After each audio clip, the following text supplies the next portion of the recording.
virtudes relacionais. Ou seja, os oficiais da igreja precisam ter essas virtudes para se relacionar bem com o povo de Deus. Com base ainda no texto, os diáconos ou presbíteros, eles precisam ser hospitaleiros. O que significa isso? Acolhedores e prontos a socorrer.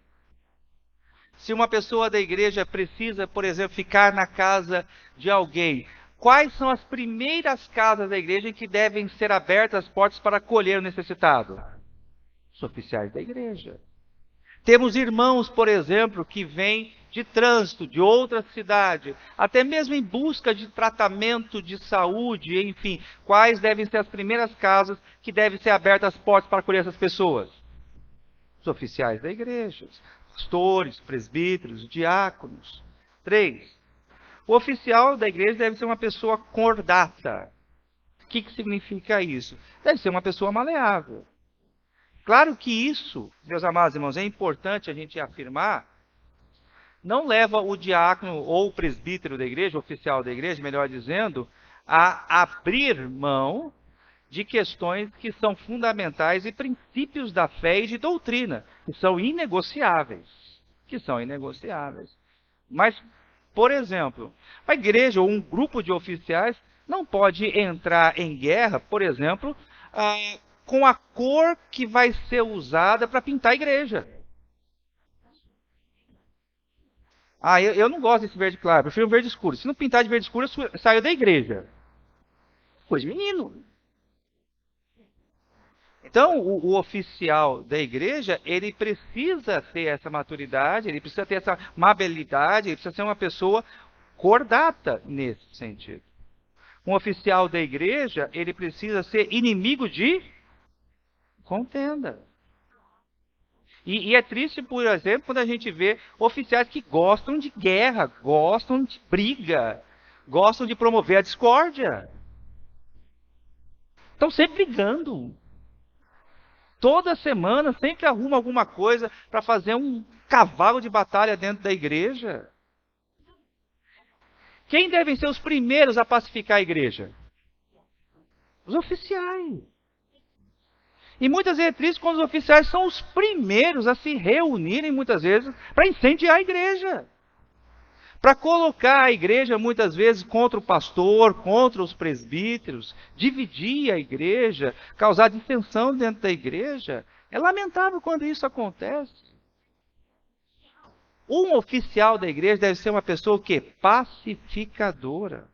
É triste, muitas vezes, quando a gente ouve, mas aquele irmão não tem condições nenhuma de ser oficial. Vive causando tumulto, confusão. Quando abre a boca é só para reclamar, só para causar polêmica, discórdia dentro da igreja.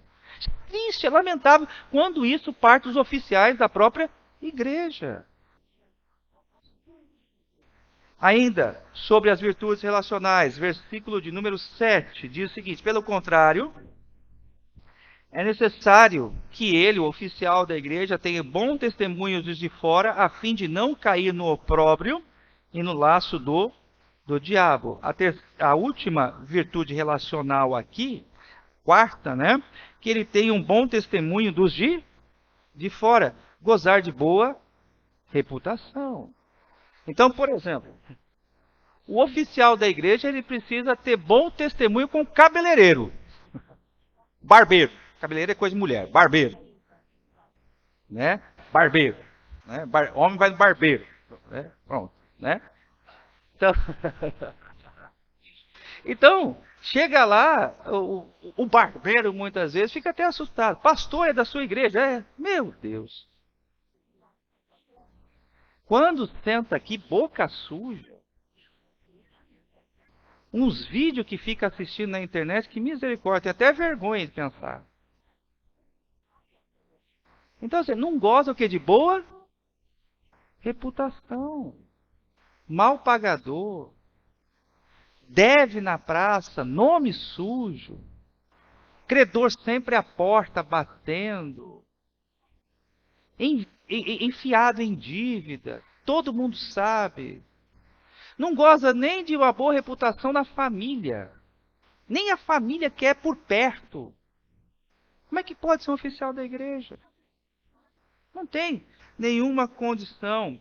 E essa é uma exigência que aparece já logo ali nas eleições, em Atos 6,3, que diz o seguinte: mas, irmãos, escolhei dentre vós 7 homens de boa reputação, cheios de espírito e sabedoria, os quais encarregaremos deste serviço. Vejam que os apóstolos, eles começam justamente com essa virtude aqui. Mas, irmãos, escolhei entre vós 7 homens, o que? De boa reputação. Interessante essa questão. E se você vê em Atos, por que a igreja crescia em Atos? Atos 2,47. Porque a igreja gozava de simpatia de todos. A igreja gozava de simpatia de todos. Os dois resultados aqui do mau testemunho, conforme o texto. Primeiro, opróbrio, significa vergonha pessoal. Então, a pessoa ela é motivo de vergonha, a pessoa ela é humilhada na própria sociedade porque ela não tem bons predicados morais e, por consequência disso, ela está mais vulnerável, a cair nas ciladas do diabo, a cair nas ciladas